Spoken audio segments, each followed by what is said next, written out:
مساء الفل عليكم. اللي شاف الابيسود اللي فاتت شاف ان انا كنت طالعه مع يوسف ابني واحنا بنتكلم على التينيجرز.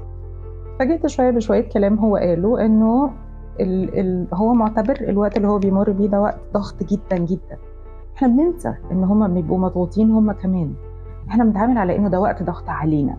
تينيجر مبيبقاش دريان، بيبقاش مركز، بيسيب الانوار منوره، بيصرف كتير، بيشتري اكل، هو بياكل نصه ومش مركز في اكله، مش مركز في نومه. هو تعبان، هو متلخبط. محتاجين شوية نتعامل مع أولادنا على إن هم بيمروا بمرحلة إحنا محتاجين نبقى البارتنرز بتوعهم فيها.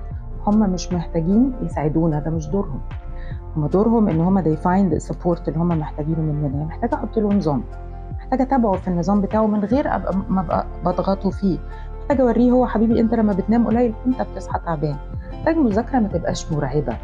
I want him to do his best. best بتاعه هو مش البست بتاع الفصل. مش فارق معايا انه يطلع الاول ولا الثاني ولا الثالث، فارق معايا انه يعمل اللي هو يقدر عليه، فارق معايا انه هو يبقى مبسوط مع نفسه. مش مهم يلعب الرياضه اللي انا عايزاها، المهم يلعب الرياضه اللي هو عايزها. مهم يلعب رياضه ده اكيد، بس يلعب الرياضه اللي هو بيحس نفسه مبسوط فيها. مش لازم يبقى متفوق، مش لازم يبقى بطل، بس مهم يبقى مرتاح. تعالى ناخد ايدين ولادنا في الوقت ده واحنا نمشي بيهم الرحله دي من غير ما نحسسهم ان هم عبء علينا.